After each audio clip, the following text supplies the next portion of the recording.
My first olfactive memory would be sitting on a shaggy carpet in my mom's dressing room where she used to spray on Giorgio, the fragrance, and she opened her cupboard and she was trying to find something to wear for an evening out, and I knew I was staying home and I was watching her get ready, and when she opened her cupboard I could smell the fragrance that was clinging to her clothes from when she had worn it the day before.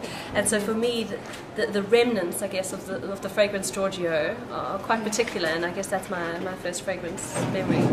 You know, it's quite interesting. My family comes from a history of working within the perfume industry and the cosmetic industry, but that definitely was not it for me. It was, I used to work in a bank, and I decided one day I really wanted to do something, move back to South Africa and do something inspiring and something that works with farmers on the land and with people, and something where I can make a very beautiful product at the end of the day.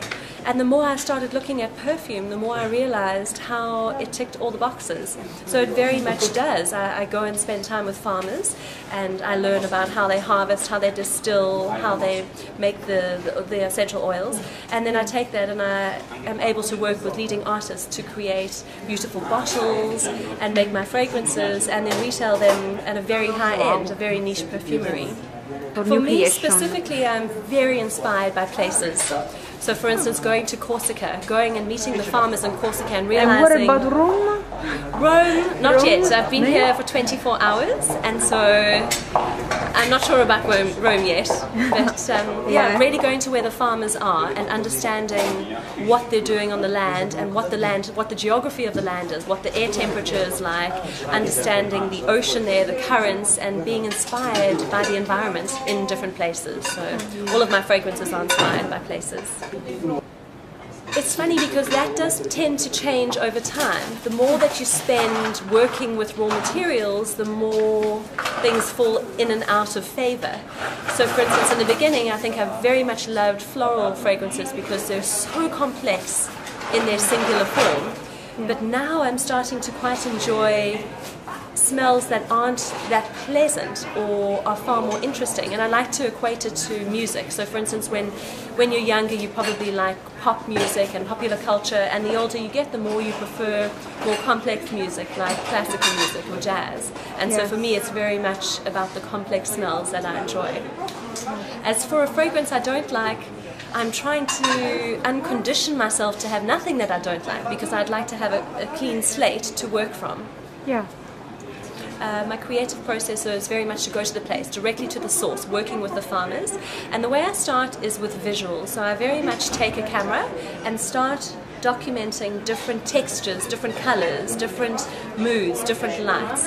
And from there, a theme develops, and very much the raw materials from the place. I will take, for instance, say Madagascar, the Kananga odorata, the ylang ylang. I'll take that and I'll work with that and see what it smells like in the beginning, see what it smells like over time on the skin, see what it smells like on the land where they're doing the distillation, what the flowers smell like in the morning, in the afternoon, in the evening, and then perhaps the ylang ylang will be the consideration for that full fragrance. And after that I will take other raw materials and concertina them into the fragrance to make it a well-rounded form. Well, I very much wanted everything to be handmade in South Africa. I wanted to have a platform that I could communicate to the rest of the world what we do in terms of design, art and culture and entrepreneurship in South Africa. And I managed to find a glass blower in a tiny little village just outside of Cape Town, and I work with him to create my hand-blown bottles. But literally he starts with sand, so he makes his own glass from scratch. And I work directly with him. I know his family very well, I know the people that work for him, and so for me it was very much working with leading artists. He's been doing it for over 30 years and he's classically trained as a glass blower. And so learning the technique behind how you make the glass has really inspired me for the packaging, but it is all about collaborating with leading artists and designers in South Africa. My style is very much, or as you know, I'm a perfumer, and then the next level down is that I work with only natural and organic raw materials. So I don't use synthetics. But what I do is I leave space for the wearer. So it's very important to me not to make a fragrance that overpowers a woman or a man. It's important that the fragrance works with the person and the person's personality.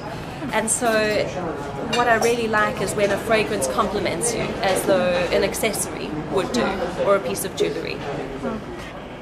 I think it's an extension of one's style, one's personal style.